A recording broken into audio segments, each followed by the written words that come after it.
This afternoon, the special prosecutor is revealing husband of Cecilia Abinadapa and his niece gave conflicting accounts of the ownership of some $200,000, which is part of the unproven amount of money belonging to the former sanitation minister and her husband. Stay as we bring you details in this special report from the office of the special prosecutor. Also minority sounding the alarm bell on government's plan to collateralize Ghana's 10 oil field to secure some loan of $431 million from Litasco SA. And the minority side in particular have become aware that the presidency is using coercive force, the power of the presidency, to compel GNPC to proceed and execute this loan agreement without parliamentary. And there's more as, of course, the minority in parliament claim that President Akufo-Addo directly gave the order to the GNPC to secure this loan facility without parliamentary approval. What's the reason for this? We'll find out shortly from the minority. Also, the Ghana Union of Traders Association this afternoon is charging members to resist any form of harassment as it accuses the Ghana Revenue Authority and Customs of intimidating many of its members. We will no longer tolerate any such act of intercepting our cargoes after leaving the port.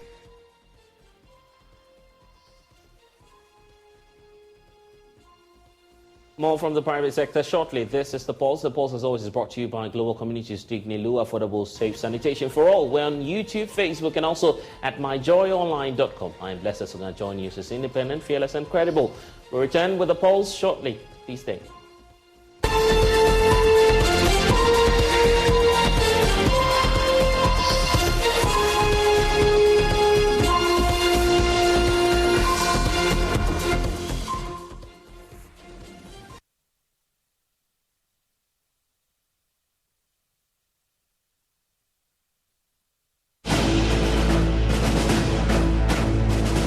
In a nation where the power distributor is highly indebted, a sinister syndicate lurks in the shadows as greed infiltrates the heart of Ghana's power supply. Join us on a riveting journey as we uncover the shocking truth behind ECG meter allocations. Corruption, deceit, and betrayal. It's a tale that will leave you asking why. This thing is a big moral responsibility and values fight.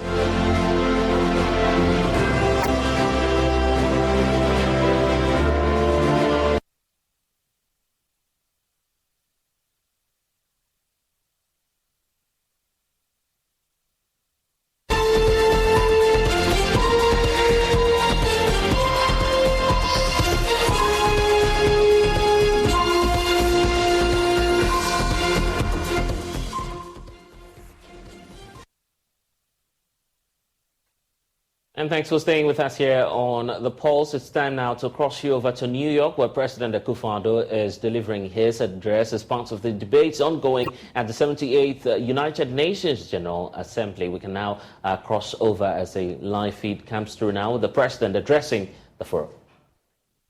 And extends congratulations on your election to preside over the sittings of the 78th session of the General Assembly.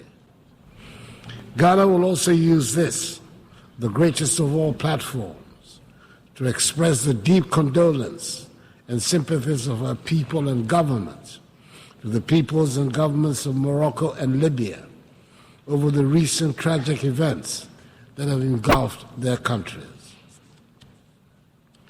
I do not need to employ any hyperbole, nor find any fancy words to state the reality of the situation humanity currently faces. Our world is not a happy place today. Wherever we look, and in whichever area of our lives to which we turn our attention, there is unhappiness, distrust, and loss of confidence in the structures that have guided the governance of the world since the end of the Second World War, nearly 8 decades ago. Mr. President, the theme chosen for this meeting is rebuilding trust and reigniting global solidarity, accelerating action on the 2030 Agenda and its sustainable development goals towards peace, prosperity, progress, and sustainability for all. The choice of the theme implies that there's general acknowledgement that things are not what they ought to be in our world. The mutual trust among nations that is required to ensure harmony has considerably diminished. The cohesion that we need to build the peace and prosperity of our societies is disintegrating and nearing Cold War lows. We do not seem to have any common values on which we can all agree, nor common goals to which we all aspire. The fault lines are not just between poor and rich, or the South and North, or the developed and developing countries. Even within well-established and rich countries, the tensions over trade, climate, political boundaries, and geopolitical spheres of influence are palpable. Long-held definitions are being challenged, and sacred truths and beliefs are being questioned or discarded outright. And in some instances, the deliberate peddling of blatant untruths has become acceptable. This organization, the United Nations, under whose auspices we, the nations of the world, are gathered for the annual review of the world, was established in the belief that our common humanity would be the overriding consideration in dealing with the problems that would invariably arise when we deal with one another. There is no doubt that the organization has achieved a great deal in its 78 years of existence, of which we can all be justifiably proud. But it is also true that the reluctance by the nations that were the major powers at the formation of the organization to agree to any reform to reflect present realities has led to the undermining of the credibility of the United Nations and some of its organs, in particular the Security Council. Ghana is currently serving out the second of its 2-year term on the Security Council as a non-permanent member. This is the 4th time in the 66 years since we joined the UN, the first post-colonial African nation to do so, that we've had the privilege of serving on the Council. Mr. President, it has been a sad and disappointing experience for us. We've witnessed it firsthand, over and over again, that the big powers of the United Nations might be preaching democracy, fairness, and justice around the world, but are happy to practice the opposite here at the United Nations, prioritizing parochial interests over those of humanity. Back in 2017, the first time I addressed the General Assembly as President of my country, I spoke at length on the need to reform of the United Nations and of the Security Council in particular. I said then that the urgent need to reform this organization had been talked about and scheduled for a long time, but somehow we've never found the courage and the will to execute it. I said then that Ghana supports UN reform, especially of the Security Council, as set out in Africa's common position on UN reform, based on the Eswatini Consensus. Mr. President, I said then that the time was long overdue to correct the long-standing injustice that the current structure and composition of the United Nations Security Council represent for the nations of Africa. After serving on the Council at this difficult time in the world, our views on the need for reform have been even more strongly reasserted. We cannot continue to preach democracy, equality, and good governance around the globe. We cannot insist on peace and justice in the world when our global organization is seen by the majority of its members and the people of the world as hampered by an unjust and unfair structure. Mr. President, the Assembly has quite properly chosen the rebuilding of trust as critical in restoring stability and prosperity to our world.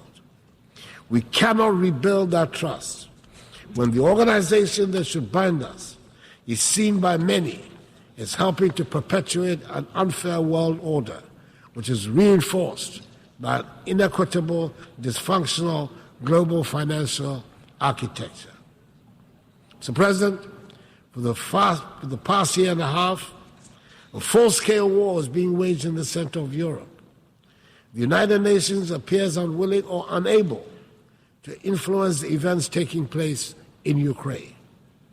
Ghana has sat on the Security Council throughout this period and can testify that the global solidarity we seek to reignite under the umbrella of the UN will only happen if and when it suits those who wield the mighty power of veto.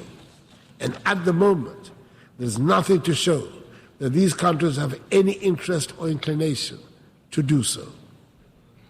Ghana still believes that this organization provides the best vehicle for the world to manage its hydra-headed problems, but it can only function effectively and meet our expectations when we reform the pillars upon which it rests.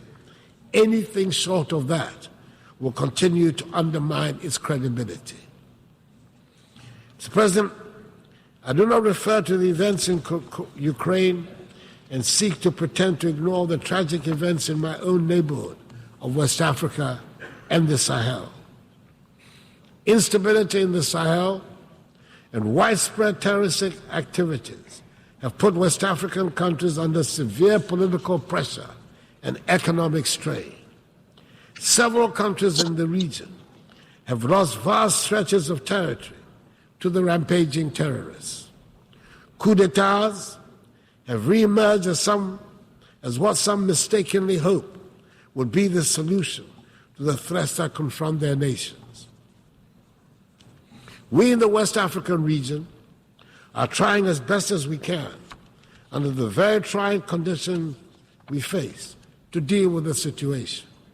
We are convinced that the conflicts that continue to plague our continent and our region, in particular, would be more satisfactorily resolved if the international community was to support, not undermine, the efforts of our regional and continental organizations to deal with them. Africans fought and died in the Second World War in defense of Europe and her allies, who reset the world towards the path of peace and prosperity that their nations and citizens have enjoyed for decades now. It is surely time for the world to reciprocate in our time of need. Mr. President, we in Ghana are holding firm to our belief in democracy as the best route to build the prosperous nation that is our aim. It is true that the economic dividends that many of our citizens justifiably expect from the democratic process have not come as fast as had been anticipated.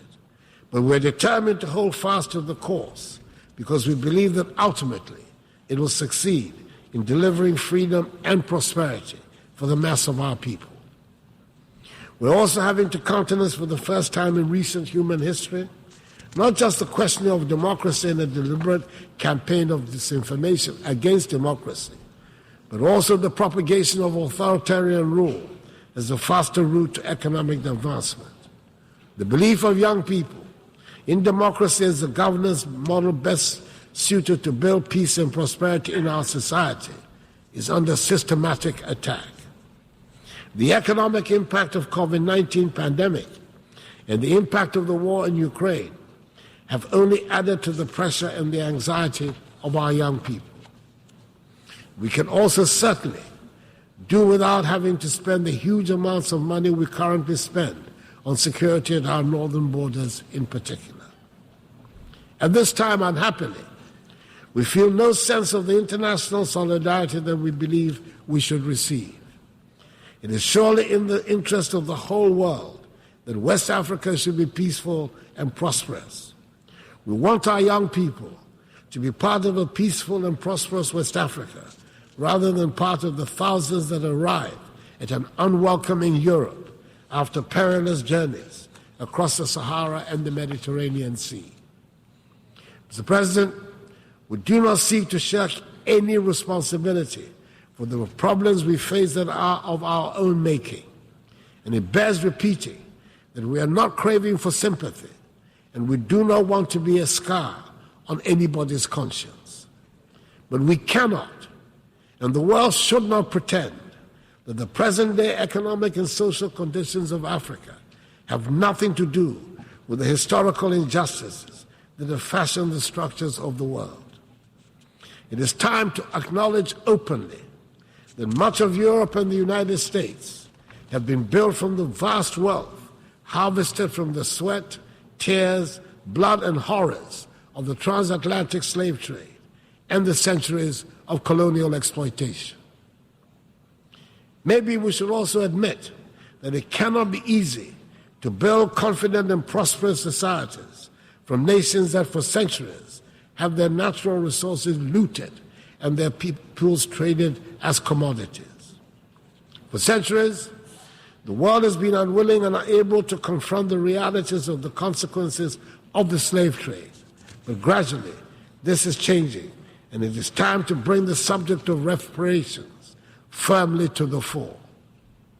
Granted, the current generations are not the ones that engaged in the slave trade, but that grand inhuman enterprise was state-sponsored and deliberate, and its benefits are clearly interwoven with the present-day economic architecture of the nations that designed and executed it. Reparations must be paid for the slave trade.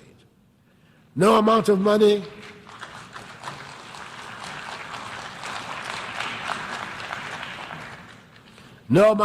will ever make up for the horrors, but it would make the point that evil was perpetrated, that millions of productive Africans were snatched from the embrace of our continent and put to work in the Americas and the Caribbean without compensation for their labor. If there are any hesitations in some minds about the paying of reparations, it is worth considering the fact that when slavery was abolished, the slave owners were compensated for the loss of the slaves because the human beings were labeled as property, deemed to be commodities. Surely, this is a matter that the world must confront and can no longer ignore. The African Union has authorized Ghana to hold a global conference on the issue in November in Accra. It is probably also the time to return to that vexed subject of illicit financial outflows out of the continent of Africa. I refer to the report of the panel chaired by the highly respected former South African President Thabo Mbeki on the illicit flow of funds from Africa, which states that Africa is losing annually more than 88 billion United States dollars through illicit financial outflows. Yes, those monies too must be returned to the continent. It is difficult to understand why the recipient countries are comfortable about retaining such funds and are happy to call those countries from whom the monies are taken as corrupt. I believe that a joint task force of the African Union Commission and the OECD Secretariat under the auspices of the United Nations should be charged to find ways of stopping the damaging outflows. Mr. President, before the pandemic, we, like many other parts of the world, were making progress with the 17 SDGs, and we had good reason to believe we will achieve the 2030 target. Today, the picture we have on our performance is not very bright. Most of the 21 targets designated for achievement by 2020 have not been met, and we are not on track to achieve many other targets by 2030. According to the 2023 SDG report, just 12% of the SDG targets are on track to be achieved. Progress on 50% of the targets is weak. The most disappointing part is that we have stalled or retrogressed more than 30% of the targets. We need to accelerate action on the entire project. Mr. President, it is within our capacity to turn things round. A good start would be to make the needed changes to the structures of our organization. Then we can rebuild trust and reignite global solidarity. Mr. President, I thank you for your attention.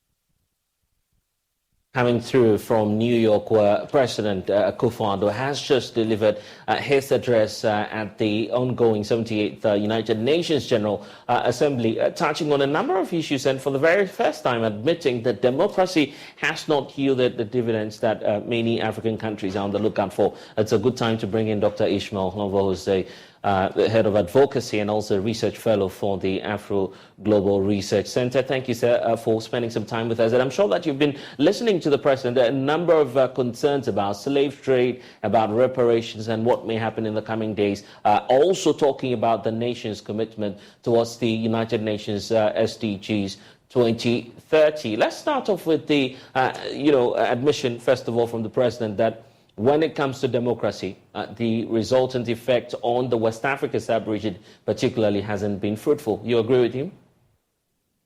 Yeah. Good afternoon to your viewers and good afternoon to yourself. I think the president was spot on when he said that democracy within the sub-region in Africa has not yielded the dividend. Because one of the reasons why we clamor for democracy is not only to have the freedom to choose leaders, but to choose leaders that who are capable of turning around our economic fortunes. But over the last 3 decades or so of democratic practice in most African nations, you observe that few elites have gotten themselves rich, while the general population is lavish in poverty. So yes, he was spot on by saying that yes, the dividend of democracy, particularly in terms of getting people economically empowered, has not been that good in the sub-region. And that's why we are having all manner of challenges to democratic rule. Because once democracy doesn't deliver on economic benefit, then you create room for people to question the political establishment. So yes, he was spot on when he made that comment. But the concern for those looking at it from the other side is that the president was basically silent on the aspect about leadership. The fact that part of the challenge comes from the political class. You have in many neighboring West African countries, their political leaders holding on to power beyond a 2-term mandate. That's in spite of the same laws, frameworks that they have limiting those terms.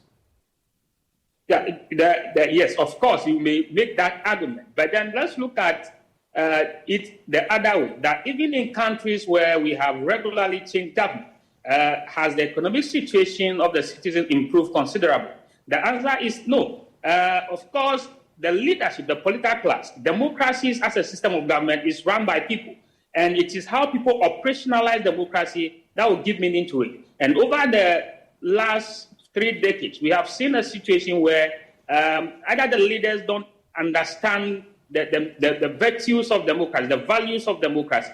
Therefore, all that is at stake is about elections, winning elections, and going on carrying out policies that sometimes are questionable. So yes, we may argue that yes, he has deliberately not spoken about the role of leadership, in terms of undermining democracy, in terms of their own activities to undermine the democratic system that are expected to sustain their rule. But again, if we even look at those of us who have changed government regularly, yes, we may be a little bit better off, but still, we have a long way to go. If you look at the fact that we still have a number of people in abject poverty, you still have people who go to bed without food, you still have communities without water. And even the way we run democracy, if you look at the fight against galamsey, it's obvious that the democratic enterprise and the way people assume power and think that power should be used is also a problem for fighting galamsey. So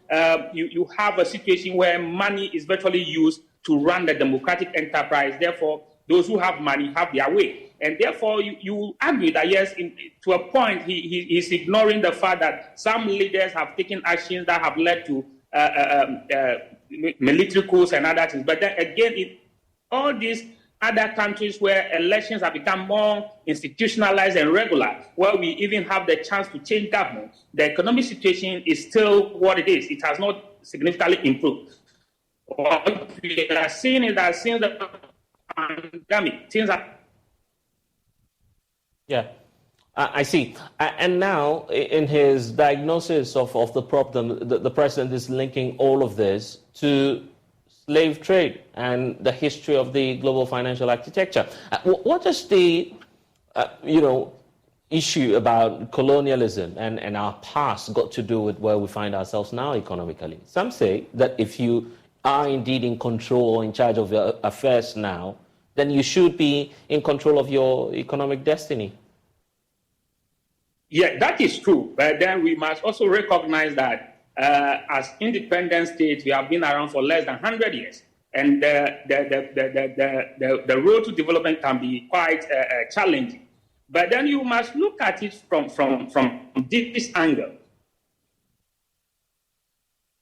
Has not significantly changed. That most of our economic systems have been modeled in a way that allow the transfer of resources to the advanced nations. So while we may complain about colonialism, we may complain about the slave trade and the effect it have on Africa, you must also look at, have we done anything significant to change the structure of the economies? We are still raw material based. We still export a lot of raw materials. And during the colonial era, we were not actually in charge of some of the deals that we signed. But currently we are in charge. And as we are in charge, it seems like we have not even altered the existing pattern. So we continue to sign deals that virtually mortgage our resources to the Western or the superpower. So while during slave trade, we may make the argument that we were not in charge and therefore a lot of things went wrong. Currently, we are in charge. But then we are seeing the same pattern of signing deals that virtually give the investor a lot of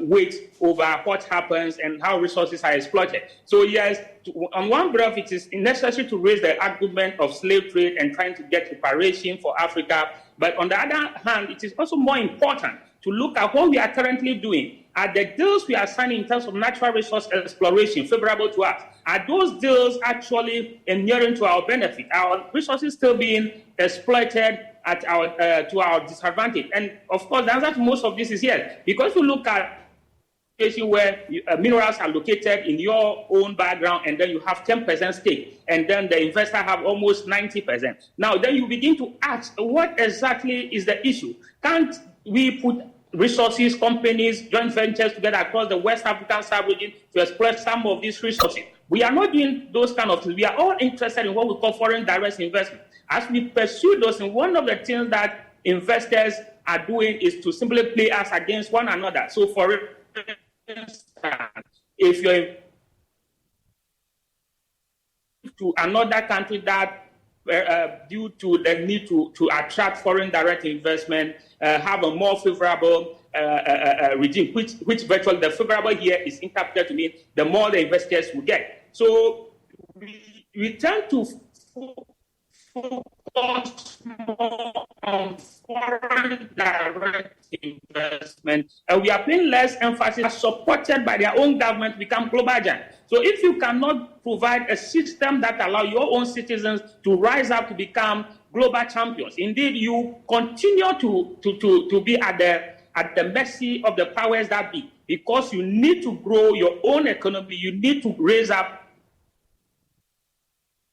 who virtually become international. If you look at other countries, what they have done with state power, the state has been an essential part of the development process. And along the line, we lose control when we decide to implement the structural adjustment programs, where virtually we think that the state is not part of the development process, and we follow whatever the Western liberal theories to Therefore, there was completely withdrawn from every sector of the economy. But if you look at development history across the world, the states have been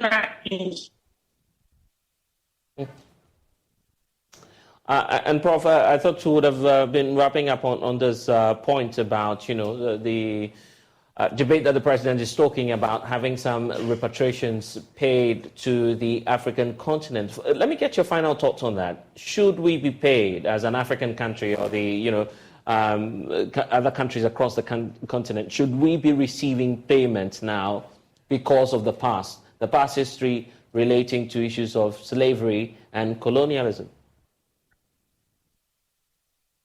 Okay, it appears we've lost Dr. Ishmael over there, but certainly points well made about the comments made by the president a couple of hours ago. We'll keep focusing on some of the fallouts of the 78th United Nations General Assembly and bring you updates. But this afternoon as well, there are some more revelations that we're getting in this special prosecutor's court documents on the former Sanitation Minister Cecilia Abena-Dapaah, as the OSP is now shining some spotlight on the husband of the former minister. The special prosecutor says that there was no evidence to support these claims by the husband of the former minister that $200,000 was discovered in the house of Cecilia Abena-Dapaah, which belonged to the niece of this minister, who's now, as we're being told by the accounts, living abroad.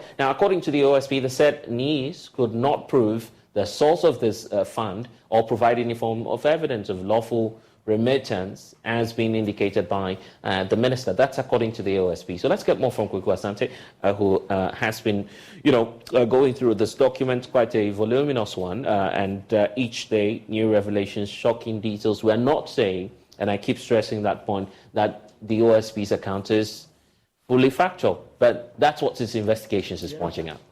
Yes, Blessed. In fact, if you look at the elements of these allegations that are made in the court filings of the special prosecutor, it says that the husband of Madam Cecilia Dapaah, that is Mr. Osei-Kuffour, in his caution statement to the OSP, attributed ownership of the sum of $200,000 by the OSP, and which the respondents claim they erroneously reckoned as allegedly stolen from the said resident to his niece, one Equia Dorcas Oredua, living in the United States of America.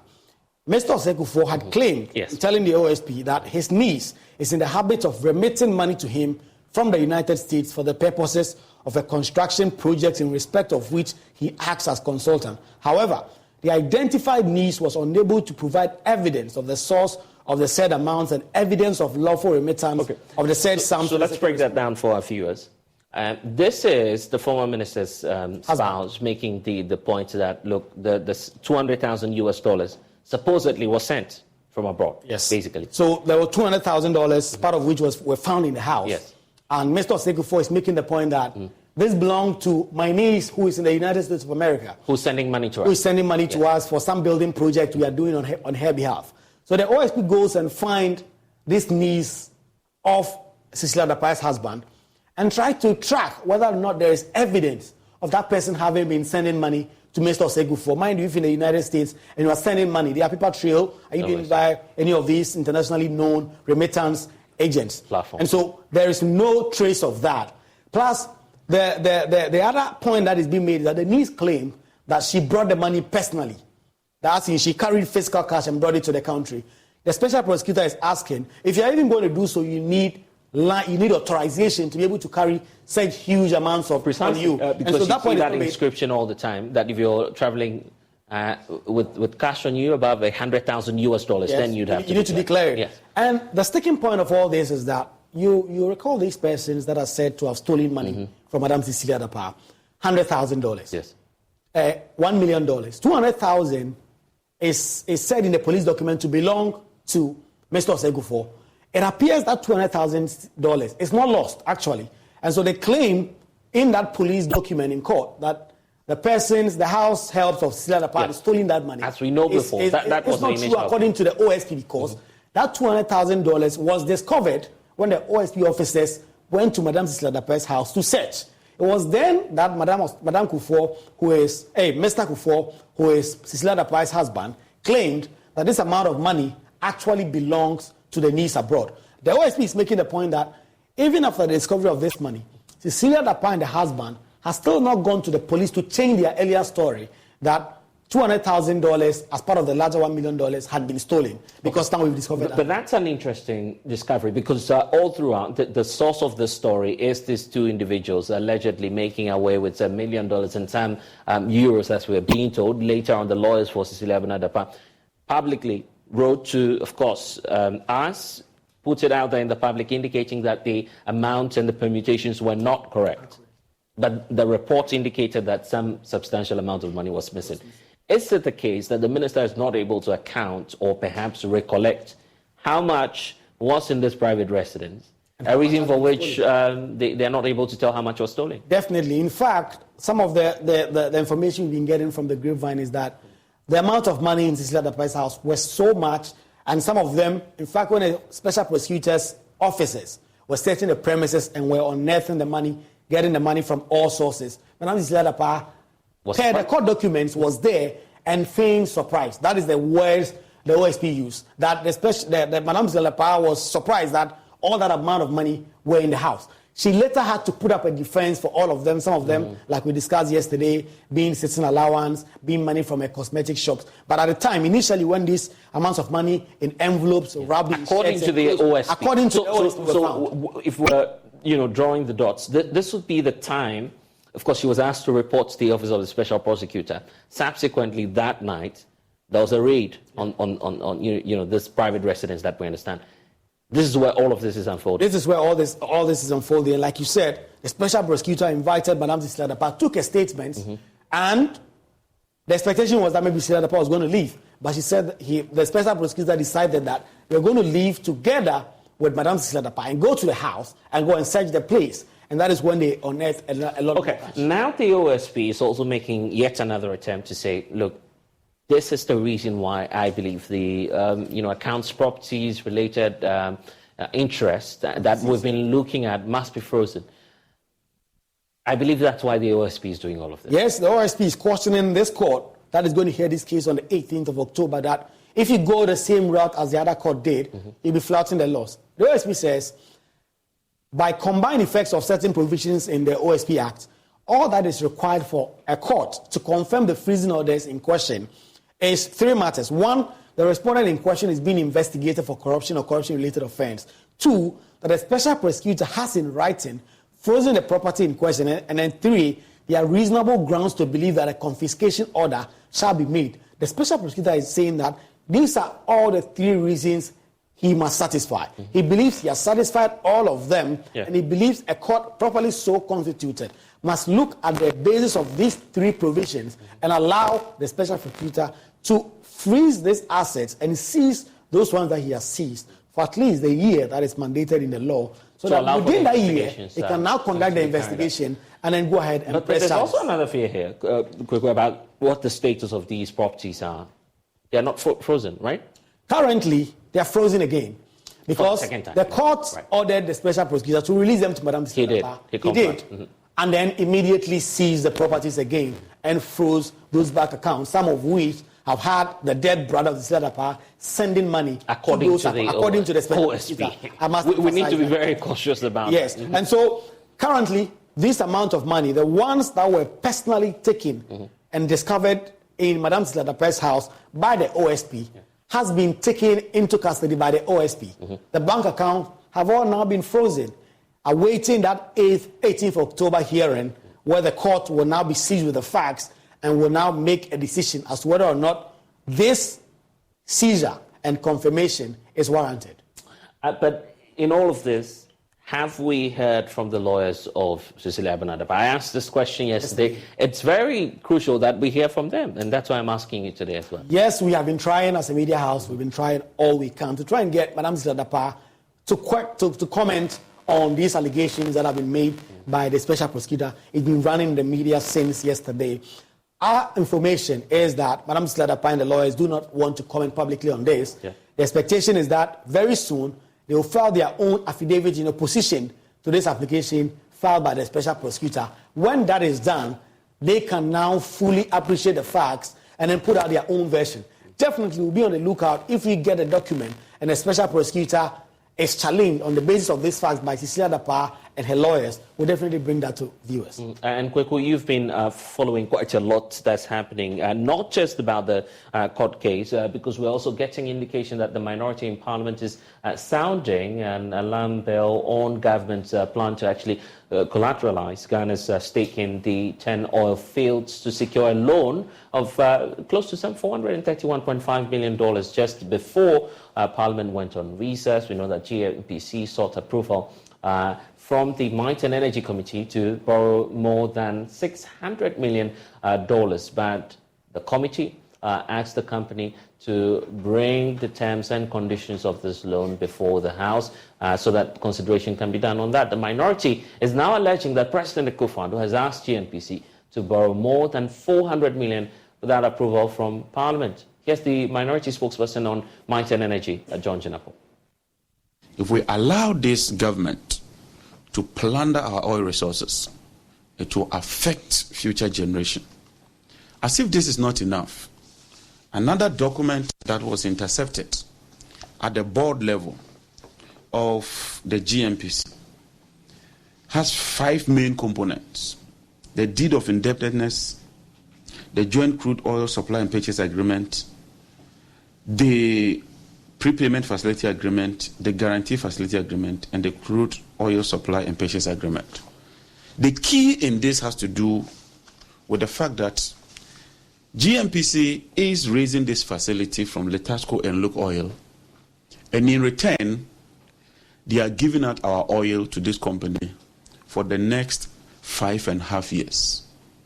Indeed, all of the oil in the 10 fields has been encumbered, including royalties, including surface rentals, and our carried and participating interest. All of it for the next 5.5 years would be escrowed to this company. More importantly, every year, a minimum of 3.8 million barrels of our crude oil will be given to Letasco for this loan that is being raised. No one even knows what exactly they want to use the money for, apart from some repayment of debt. In addition to that, they are charging an interest of SOFR plus margin. And when you look at the document, and I refer you to page 5 of the document, apart from the SOFR, the margin goes up to about 9.5% in respect of tranche B. So you pay the SOFR rate and add 9.5% on that amount. This is mind-boggling. You cannot plunder our oil resources in the way and manner in which the Akufo-Addo government is going about. This is a government that received over $1.4 billion of oil receipts last year, the highest ever. And yet, despite receiving all these huge revenues from our oil sales, you want to take $400 million today and mortgage our future for the next 5.5 years and escrow the whole of the 10 field oil. And when the 10 field oil is not even enough, in this agreement, they are committing that they can extend it to other oils. Well, parliamentary correspondent Kweku Asante is still here with us, and it's so good that coincidentally you're looking at this document about Cecilia Bernard-Dapaah, and now the minority in parliament is raising these concerns as well. For those who do not have the background about this deal, what's GNPC looking for from parliament? So annually, parliament is expected to approve what is called the work plan of GNPC. That is what GNPC expects to do in the year and how much money they need to do that. Normally, it may come up with a few loan agreements so that they can get enough funds to be able to do their projects. So when GNPC brought their work plan, they had about $600 million. They wanted the Mines and Energy Committee to approve, recommend to the House for approval. Parliament at the time, through the committee, told GNPC that you need to go back and bring us the full terms and conditions that we can put that before the House. But that was just before Parliament went on recess. Now that Parliament is on break and the GNPC cannot come and put this document before them for approval, it appears GNPC has been working. And the allegation by the minority, through John Jinapo, is that the President of the Republic has given GNPC an approval to go ahead and borrow without parliamentary approval. He did that whilst away in New York? That is the conversation that is being had. And in fact, there are minutes. Before. We never know. Yes, it appears the meeting was held before the president traveled. Okay, right. And there are minutes that the NEC MPs are putting out. They're unable to confirm the authenticity yet. Right, yeah. But they claim that the president sat in a meeting together with the chief of staff, his secretary, the ministers of finance, deputy minister for energy, and agreed that this must be held. We can listen to John Jinapor make the point that the president has unlawfully decided to ask GMPC to go ahead to borrow more. Let's listen. The Parliamentary Select Committee on Mines and Energy, under the chairmanship of Honorable Atachia, submitted the report of the Committee on Mines and Energy on the 2023 work program of the Ghana National Petroleum Corporation, which is GNPC. Indeed, this is a constitutional requirement. And so we consider that in the third session of the 8th Parliament of the 4th Republic of Ghana, one of the key issues that came up for consideration was a request by GNPC to raise an amount of $620 million in a form of a loan facility from Letasco.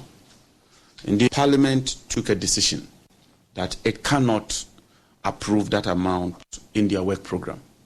In fact, Parliament directed, and I read, the committee recommends to GNPC to lay the terms and conditions of the intended loan for consideration of the House in accordance with Article 181 of the Constitution. Ladies and gentlemen, to our utmost shock, I have come across documents, and the minority side in particular have become aware that the presidency is using coercive force, the power of the presidency, to compel GNPC to proceed and execute this loan agreement without parliamentary approval. The presidency called a meeting on 14th of September at 11 a.m. GMT. The presidency directed GNPC to seek for board approval and proceed to raise a total amount of $431 million United States dollars without parliamentary approval. I therefore want to call on the GNPC chief executive and the board that if you proceed with this directive, you'll be committing an illegality. And the minority wish to serve notice that we shall use every necessary tool available to ensure that we do what is right and legal.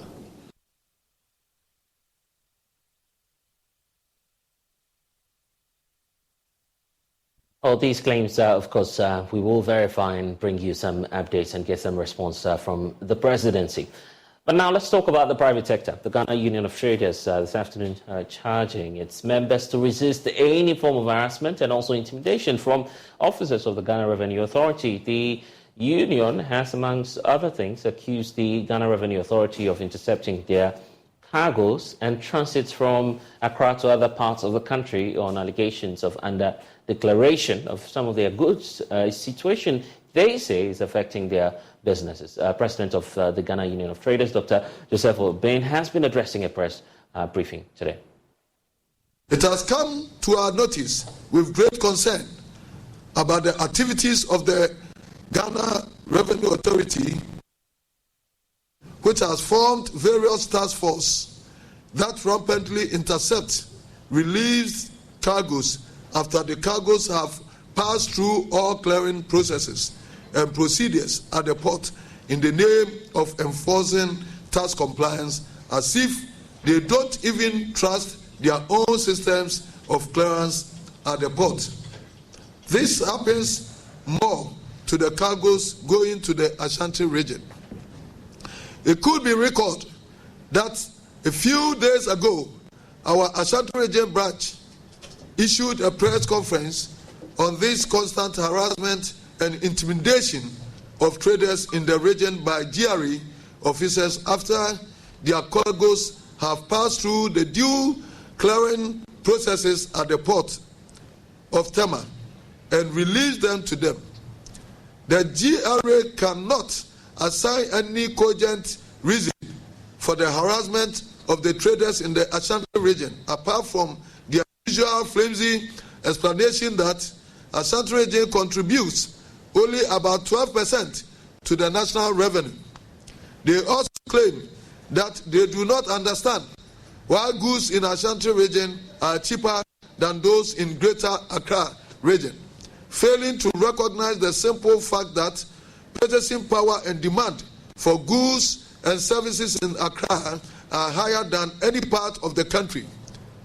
Furthermore, the 12% tax contribution from Ashanti commensurate with the business activities in that region, as most of the corporate entities with branches in Ashanti and other regions pay their taxes in the national capital. Unfortunately, we've been joined now by Dr. Obeng, who's joining us via Zoom. Thank you, Doc, for speaking to us.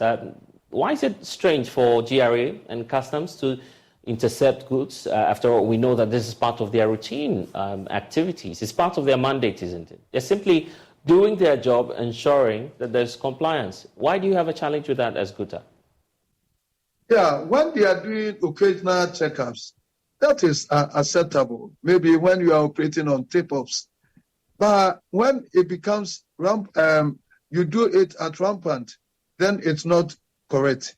So random checking, yes. But this is what they do by the day. And it is not acceptable, and we cannot accept it. Because, you know, the goods that we import, when we bring it at the Tema port, they are in detention.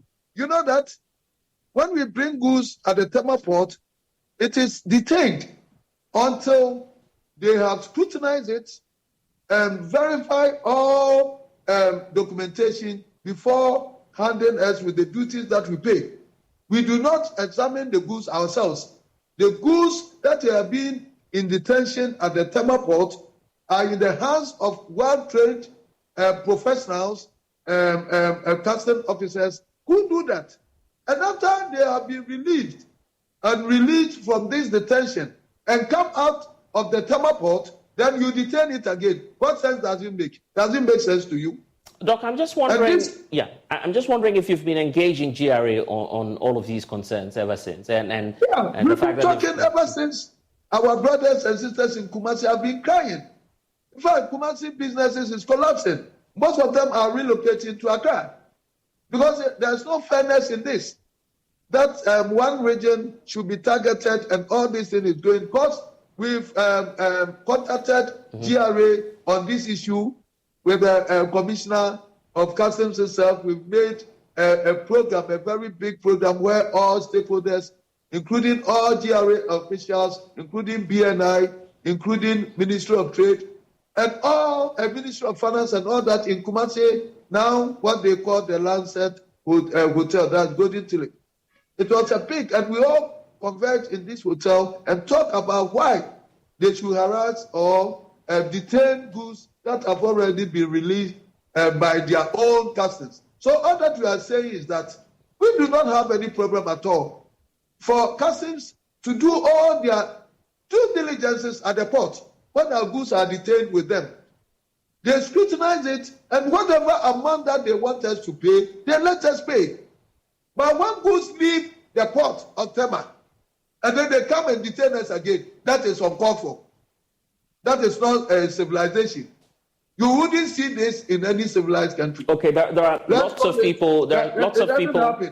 Yeah, there are lots of people watching us now, Doc, who may not be in the industry, the same industry you find yourself, so they are not able to picture what's happening. Give us a sense of how rampant this is. How often you have, the snap checks and people stopping or intercepting your cargoes. They do it by the day. And the Kumasi people have been crying. The Kumasi people sometimes haven't paid their legitimate duty at the port. Then their own officials also intercept the goods and say that what you paid to our officers at the port is not correct. But how can they do this to us? And they make us as scapegoats and play us as puppets. This is not fair. In a free country like Ghana, we are not in a police state. How can we do our business in freedom? Especially when you have all the opportunity to access our goods at the port.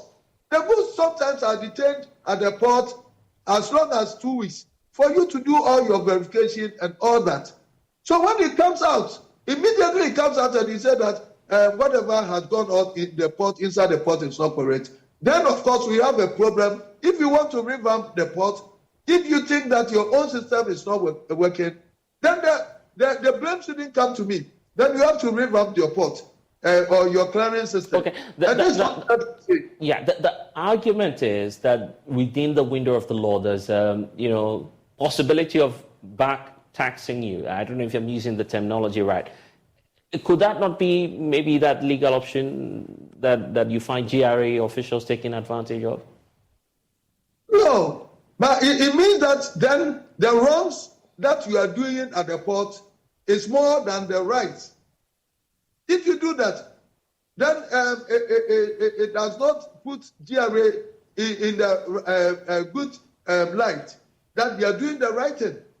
So you do this randomly or occasionally when you think that something has gone wrong. But if about 80%, 90%, you still have to do this, then there's something obviously wrong with your clearing system. That one, will you have to put the blame on the innocent trader? We do not examine ourselves. So in any, wherever you see it, it is not in good light, even for the image of GRA, that they should be seen, that they trust their own institution, that they should be seen, that they have efficient systems in place, that they should be seen, that we are legitimate customers of them, and that they are serving, they are giving us service, rather than putting us in the light as a common criminals and all that, because we do not examine us. It is not fair. So goods that have taken their time, whenever we bring goods at the port, they are in detention. And they are in the detention in the hands of customs. So it should not be said that goods that we have detained for scrutiny and all that comes out and you detain it again. We are not going to accept it. What will be the next line of action? And now that you've raised the concern, you have told us also that on the sidelines you've tried reaching out to GRA, you've engaged the commissioner, and yet the officers on the ground continue to do this. So what will be the next line of action then? They are very much aware of this. These complaints have come, especially the customs head in Kumasi. We've engaged her so many times. She's a lady. And we have done all these things. We have meeting with commissioner. We've done all these things. And what they say normally is that the tax that comes from the region is less. If 12% is coming from our central region, it compensates with what activities there. Kumasi is only dwelling on trading. And then the goods that they bring in Kumasi, their custom charges at the port does not discriminate. So when they clear container for Kumasi people, it has not got different value. Does it? You clear it, and it's the same values that you give to the people of Accra, Tema, and elsewhere. So how can you say that Kumasi people are the one to blame and all that? There's nothing to understand about this. And so we are not saying that they do not do some of these checks. But when it becomes so rampant, then of course, it's indictment on their own activity at the port. It's indictment the fact that there's inefficient efficiency in the port. But I don't think that they are indicting their own system. So if the system is not correct for you, and what is going wrong? What is wrong? Who is doing the wrong? Is it the customs that is doing their work at the port, or is it the trader who is clearing his goods? Who made the wrong? Let's find that and then put this thing in proper perspective. We do not have any problem that our goods are scrutinized to the core, and then let us pay whatever amount that we want us to pay. It's better. Yeah, I was about asking you that question. It's as though you're holding, the brief for simply your members, believing their side of the story, and completely neglecting what it is that the Ghana Revenue Authority may also have to say about the entire process. So all the clearance of goods that is meant for Kumasi are not well documented or what? That's not what I'm saying. I'm just saying that you're simply believing, entirely believing the story of your members. Let's put it in this perspective. Okay. That is that discrimination at the port in the first place. That when they clear goods, the values they give to the people in Ashanti region and beyond. Don't think that it's only for the Kumasi people, because some of them transport their goods through that corridor to Tsunami, to Tamale, and all these places, and they are all suffering this fate. It is not fair. And this is something that we've talked about it all this time. So if they tell us, then whatever goods from Kumasi come, they should subject it to scrutiny at the port. And they do whatever they want to do, and when they clear it, they don't have to offload the goods, where they will suffer breakages. Where some of the goods are perishable, they have to suffer the time. Because trade facilitation is time, ease, and cost of doing business. So when you impede in any of this, you are disturbing the growth of business in that region. And so that aside, we also talk about the VAT invigilation, where officials have been going to a member shop and all that. We've always said that the structure of the VAT is not correct. It's not uniform, and it doesn't exist anywhere in the world. Where we have a VAT system that is in three forms: that of the flat rate, that of the standard rate, and those who are not captured to pay the VAT itself. All of us compounded in one space of trading. And how fair is it? And there's no compulsion on the part, because don't forget that it's a consumption tax. It's not for the people to pay. All the people in Kumasi, all the people in Accra, Mankasim, Tamale, all the traders in the informal space are using their own fiscal money to go and pay VAT because they don't want to be harassed. The consumer is not even ready to accept the VAT charges, because of these disparities that I'm talking about. Because in the market, GRA have also legitimized those people who do not have to collect the VAT. And the consumer has option to buy from wherever he wants. And then the consumer use the discretion to buy from where the VAT is not being charged. So are you saying that you are punishing those people who are made to register for VAT? Is that what they are trying to say? That's why we are saying that we are not going to allow ourselves to be victimized against by officialdom unless they have been able to restructure the VAT system to ensure conformity, to ensure uniformity, to ensure that it brings compliance. If they do not do that, then those people who have registered into the VAT are necessarily being punished and being taken as scapegoats. All right. So let's make the structure well, bring fairness, because we are all trading and we are in the same space. And then one is charging 22% VAT, another is charging 4% VAT, and yet another is not charging at all. And it's all legal in the same space. Does it happen in UK? When you go to Dubai, if it is 5%, it's across the board, and everybody is charging, and it's also compulsory for the consumer. Okay. This is a consumption tax, and there's no policy to that bring compulsion on the part of the consuming public to receive VAT invoice. What system is this? And then you go and punish people unnecessarily. And this is what we say we are not going to allow and accept that. We won't do that. Okay. And we have told our members to resist. And that, if it persists, then of course we know what to do. We have our members. It's not that we don't want to pay taxes, but we want to pay tax where it is fair. Okay. We want to pay tax that will ensure that government has its worth. We want to pay tax where our businesses are not collapsed, because taxes are not structured to destroy businesses. That's not how taxes are structured. So the VAT should be restructured, made simplified, made uniform, and then made affordable, so that compliance will be so high. When we say that tax to GDP in the sub-region, ours is the lowest, it is true, because the other regions, their tax levels are low, and so compliance is high. Otherwise, we are being suppressed with high taxes, and so it does not ensure compliance. The key to having revenue, to achieve your revenue target, is compliance. They are never thinking about compliance. All that they are thinking is to lump up taxes upon taxes on the same few people who otherwise have been captured or who could have even grown, because they have captured them into the system. And the same people who they put these taxes and who they intimidate, embarrass, and then suppress them and suppress their growth.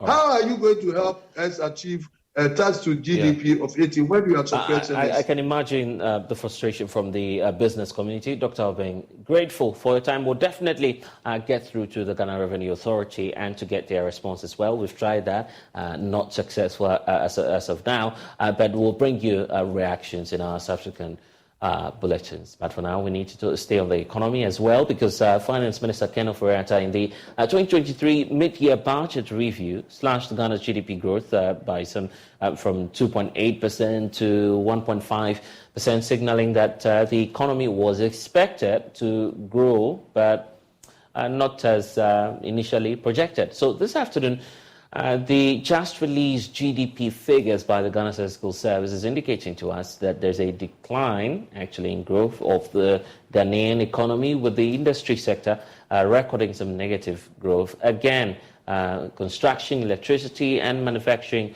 are all contracted, of course, and we know the government statistician, Professor Samuel Kwabena has been speaking to the press about it, indicating that for the first quarter, growth rate from the earlier 4.2% declined to 3.3%. Listen. In the second quarter of 2023, from both an oil perspective and a non-oil perspective, the economy grew by 3.2%. From an oil perspective, the 3.2% that we've recorded for the second quarter of 2023 indicates a 0.1 slowdown relative to what we recorded in the first quarter of 2023.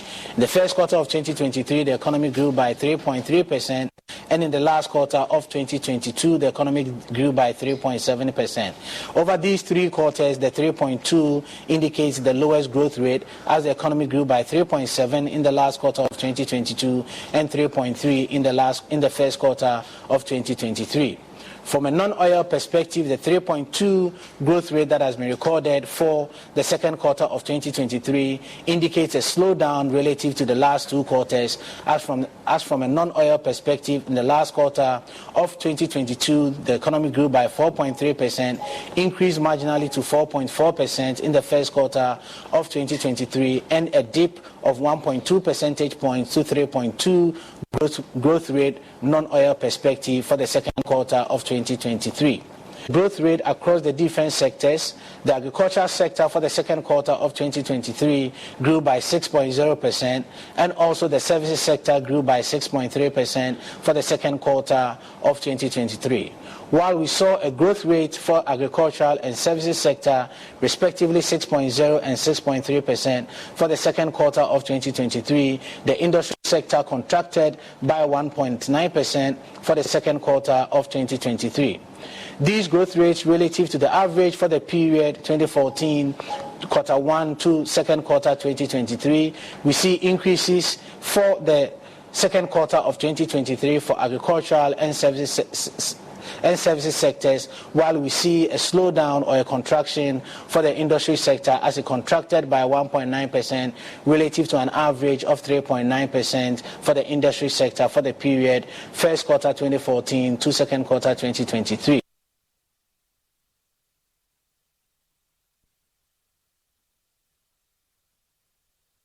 Let's look at the implication now as we further break down the figures released by the Statistical Service. Joining us now is data analyst Isaac VHA with the Joy News team. Isaac, fresh figures, but yeah, we're getting bits and bits of info as the hours go by. But the headliner is that we're not growing as we should. What for you, and that should be your personal assessment of the factors, is accounting for why we're here today? in the mid-year budget review, made a tall list of revisions, not just the GDP, but we revised up our inflation target, also, our import cover, everything was revised downwards. So the finance minister, in fact, revised our GDP growth rate for 2023 from that 2.8 that was actually projected in November 2022 to 1.5%. This was in line with the IMF target of 1.5 by the end of 2023. But we are hoping that starting from 2024, 2025, 2026, when the IMF program is finally over, we should see growth rates revamping. But what we see currently is a slight dip, about 0.1%, but in economic terms is very significant in the second quarter GDP. So it simply means that you are comparing the GDP in the second quarter of this year to the GDP in the second quarter of 2022. And if you do that, that will be comparing 3.5 in 2022 to now 3.2 in 2023. And so there's some sort of slight decline in the economy, slowing down. But even if you go a step back, as we're seeing on the screens right now, quarter 2 2021 was way higher. Yeah, it was higher. 4.5, correct? So you are looking at the non-oil. I think if you look at the blue. Okay. Yes. The red 4.5. Yes. Yeah, 4.4. Right. Yes. No, it's 5. 4.5. I think it was relatively high. Yeah. That's why we say that the economy is currently on a certain sort of a slowdown, but it's as expected because the overall GDP for the entire year has been revised to 1.5, and so you should expect some of this, sector by sector, decline. But let me go through the sector by sector analysis because it's important. Very important. Putting focus on probably the industry sector.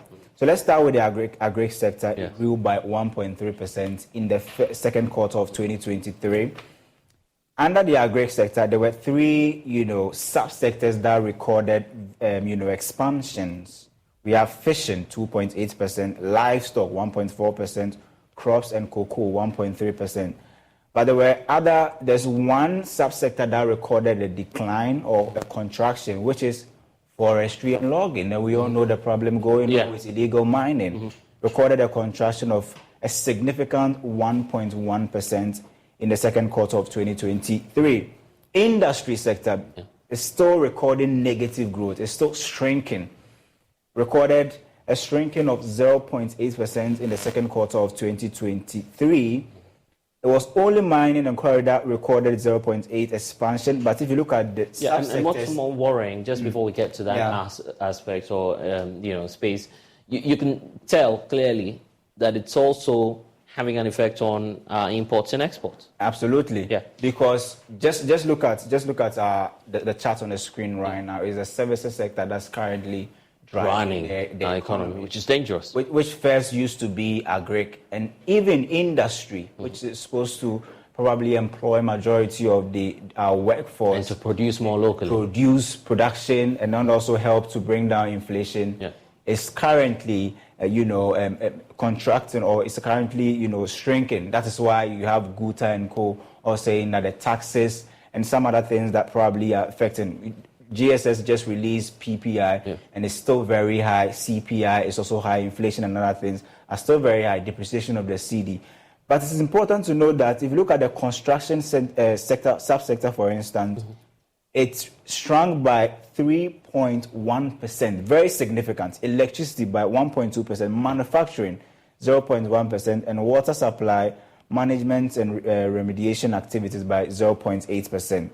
Now, services sector recorded some massive, growth by 2.6% in the second quarter of 2020. But blessed, the government statistician also revised, the first quarter GDP figure was, I think, around 4.2%. Yes, 4.2. It has been revised from that 4.2 to now 3.3. Yes.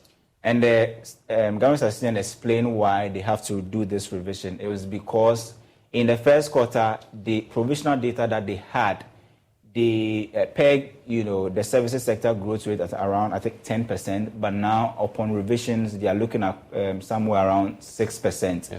And so there is a need to revise that 4.2% to 3.1%. Okay, you know what?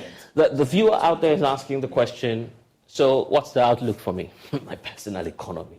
I mean, that's what matters. Well, I said it, I am not surprised because we are still going to do probably a third round of a DDEP, and all of these is supposed to, we measure GDP by production. Yeah.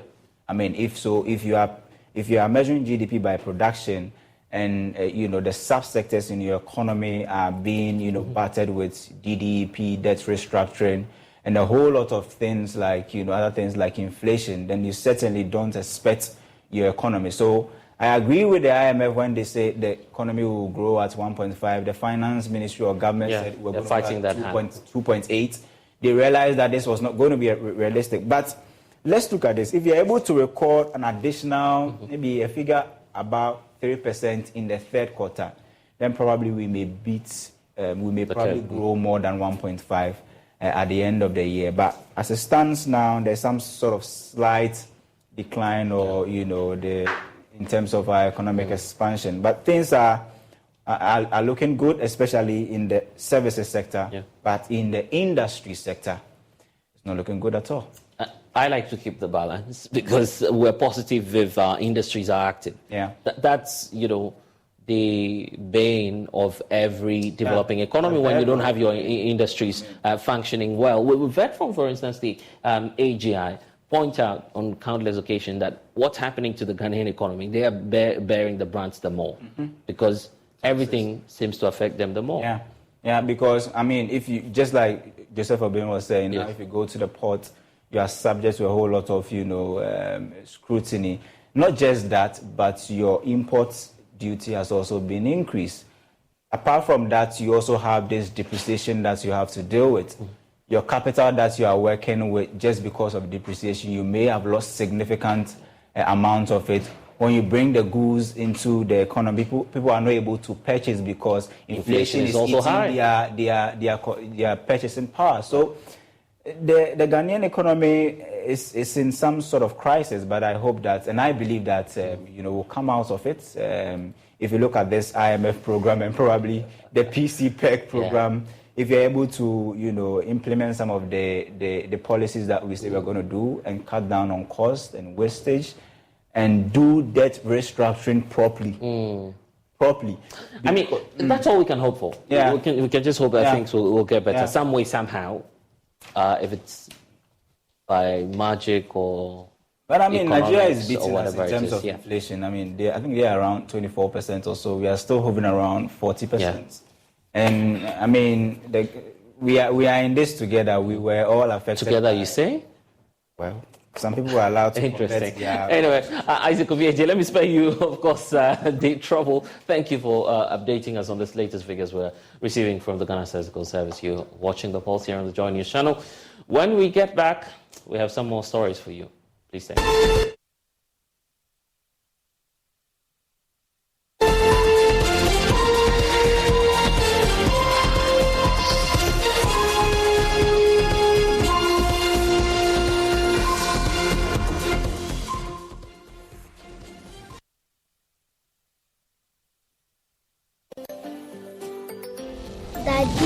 Daddy, this tank is big. Yes, that's true. It can store a lot of water. That's so true. Wow, it has a working tortoise on it. That's so true. I can see SINTEX. Syntax. That is so true, my daughter. When it falls down, it will spoil. That's not true. But why? Hey! Syntex was the first to introduce double-layer tanks in Ghana. Syntex again was the first to introduce white inner layers in Ghana. Syntex gives you the biggest warranty, 7 years. No matter your water needs, Syntex is the answer. Syntex tank. Are you strong? Are you tough? Smile, Look lively, okay?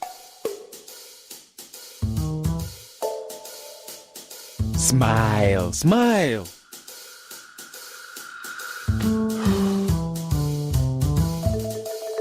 Is the money too small? A bad stomach ruins your day. Don't let it. Take Gastron, your most effective antacid, for the relief of symptoms of peptic ulcer, heartburn, gas pain, flatulence, and indigestion. Hey guys, what are you waiting for? Let's go, let's go. Mwah. Can you bring down the smiles more? Gastron, effective relief from stomach discomfort. Manufactured and distributed by NS Chemist Limited. This advertisement has been vetted and approved by... Hello, my name is GUTA-GRA Santana. If there's anything that makes my life so easy, it is my bank. I love hanging out with my boys at our usual fufu joint. But even without cash, we still dey chop better with EcoBank Mobile. No matter the time of day, my bank helps me stay in touch with my beautiful wife whenever she's away. And when my beautiful wife is in town, she never misses out on her favorite TV shows because I'm able to pay up all my TV subscriptions from the comfort of my mobile phone. Whenever she has to get groceries too, my bank makes it cashless and convenient. And the part my wife loves the most is when my bank makes it possible and easy for her to shop from any part of the world without moving. Welcome to the smart world of EcoBank. Download EcoBank Mobile from Google Play Store or the App Store and discover the smart way to bank. EcoBank, the Pan-African Bank.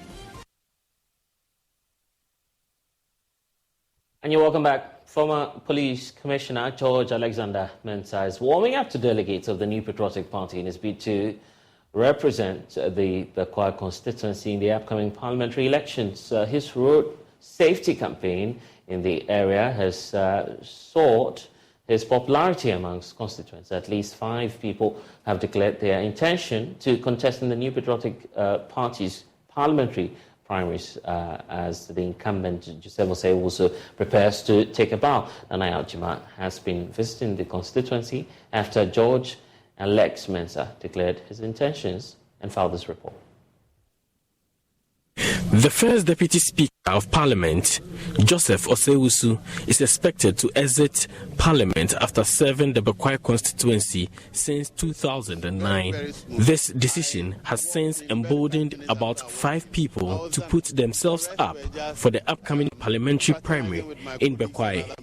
COP George Alex Mensah, who recently appeared before the parliamentary committee over an alleged plot to oust the Inspector General of Police, answered questions bordering his political affiliation. You have been an MPP member long time before you joined the service, is that correct?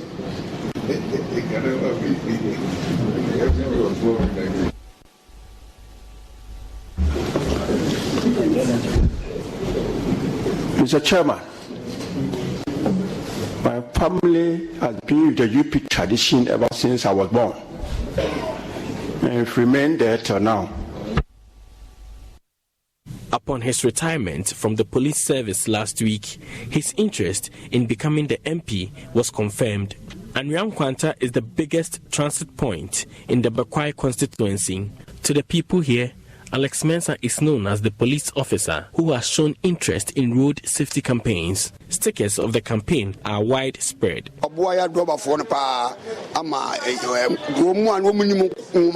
He has helped educate all the drivers here. In the local language, he breaks down all the traffic regulations.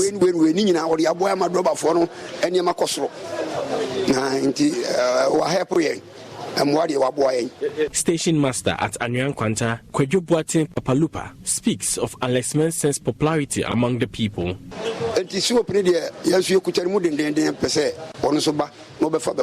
Because baby, I will say, we are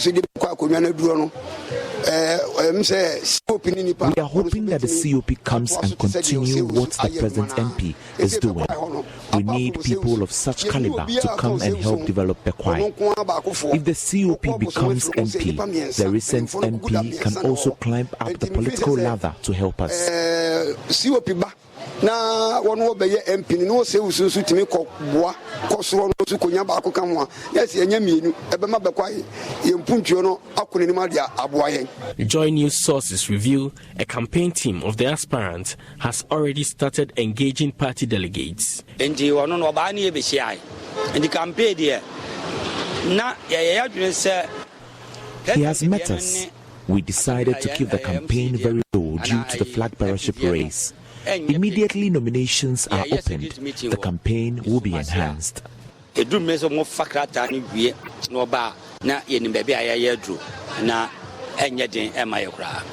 is believed that some party bigwigs are galvanizing support for the campaign.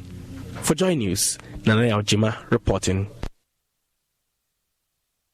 And now between 20 and 30% of tobacco products on Ghana's markets are all from the areas which we know to be presenting some challenges to industry players. Now, this was actually reviewed by the head of Tobacco and Substance Abuse Directorate at the Food and Drugs Authority, Dr. Olivia Ejekuma-Boateng. She actually made the revelations at the opening of a 3-day stakeholder engagement on illicit tobacco flow this morning. The following report for you.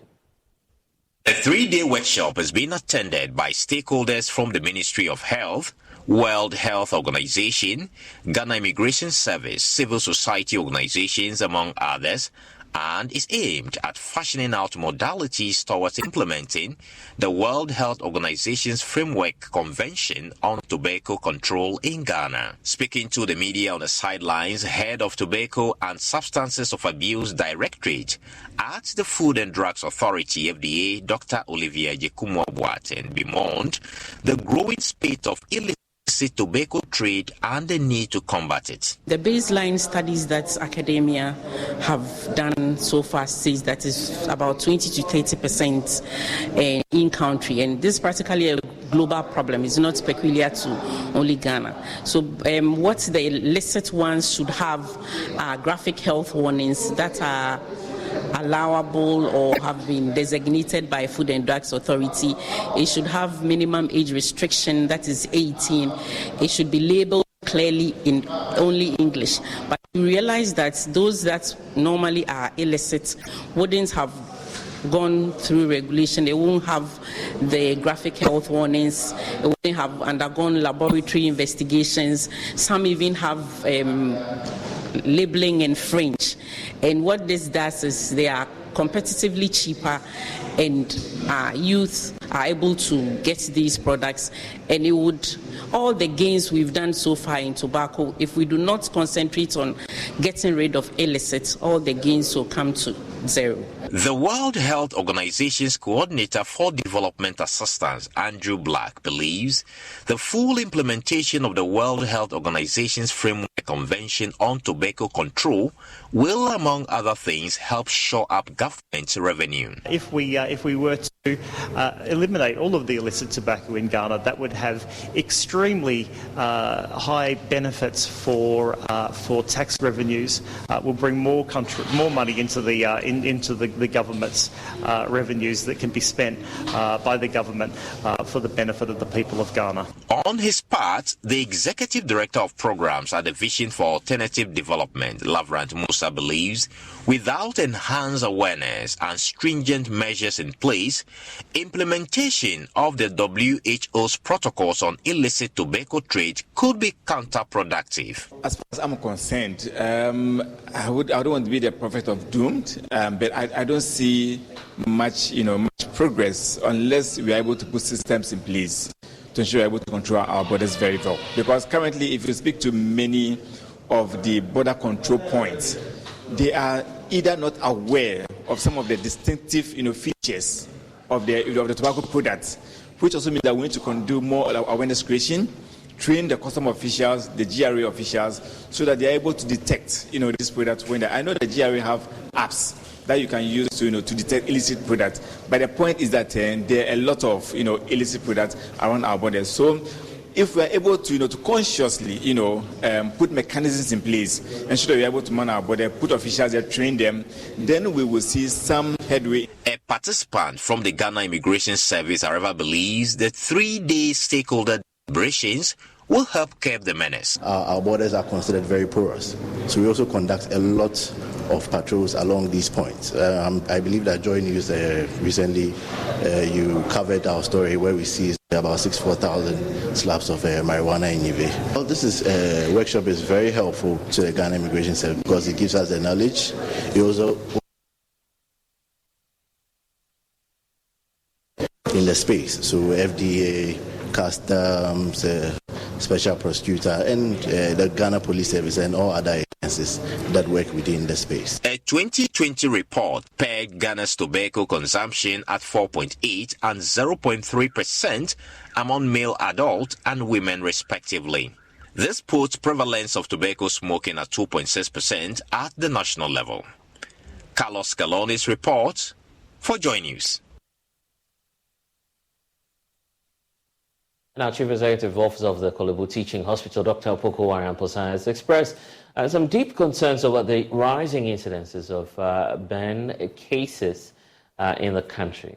He noted that a significant portion of these recorded domestic burn cases primarily involve children. Dr. Amposa emphasized the importance of parents exercising some level of caution regarding their children's proximity to open flames and underscored the critical need for prioritizing fire safety measures. There's more in the following report. A burn is an injury to the skin and other organic tissue primarily caused by heat or due to radiation, radioactivity, friction, or contact with chemicals. In Ghana, the number of burn cases recorded continue to increase, especially among children. The Chief Executive Officer of the Kolebu Teaching Hospital, Dr. Opoku Wariamposa, speaking at the opening ceremony of a workshop organized by the International Network for Training, Education and Research in Burns on advanced burn care rehabilitation, described the situation as worrying. But the number of burn cases in Ghana is still quite worrying, and it's happening mostly at the domestic level, and we are seeing it from hot water. You know, for the children, the pediatric population, we see a lot of burns from hot soup. You know, like during the rainy season, in the morning, people want to prepare hot water to go and bath, and the way it is handled. So most of the accidents with hot water occurs in the kitchen and the bathroom most of the time. And then for the older population, we are seeing a number of burn cases, or significant number of burn cases from the use of gas. You know, many people don't understand how to use gas properly, even where the gas is located, because it's not supposed to be in an enclosed space.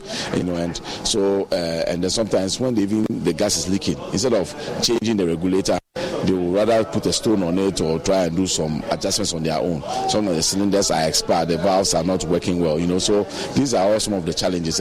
He also cautioned parents to be mindful of their children around fire and other harmful substances, and also advocated the promotion of fire safety among Ghanaians as a way of checking the increasing cases. And sometimes general safety with fires, both in the workplace and other, we as a society, we need to be very conscious of the fact that fire is an existing a potential hazard that can occur at any time, so that we all very careful, make sure that we prevent fires as much as possible. And then when the fires do happen, for instance, we must know what first aid we should give. You know, most of the time, before people get to hospital, they've applied all sorts of concoctions and ointments to it, which actually make this condition worse. The workshop is aimed at delivering advanced burn care rehabilitation training and building leadership through training future trainers, alongside building confidence and skills to provide the best therapy possible, despite limited resources. Alberta Roxon is the Deputy Chief Physiotherapist at the Kolebu Teaching Hospital and the lead for the Interburns rehabilitation. What we seek to achieve at Interburns with this 5-day long training is to be able to improve upon burn care in as many low middle income countries as possible.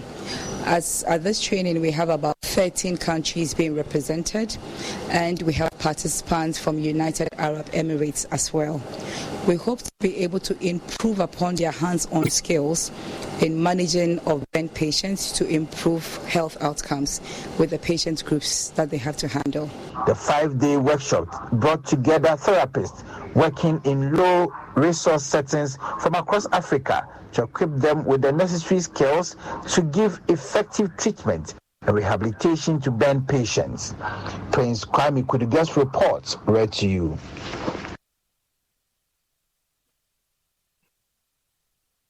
Well, let's look at some of the developments elsewhere across the world as European leaders are discussing measures to deal with the high number of arrivals of refugees. The Italian island, as we know it, has become an epicenter with a sharp rise in the arrivals by boat. Now, more than 7,000 landed recently at the island's permanent population. Our European Commission President von der Leyen has visited the island and promised a plan to deal with the situation. The arrivals are generating political pressure across the European Union. Joining us now is Thomas Sparrow, who has more on this for us. Thomas, what does the 10-point plan include? Share the details with us.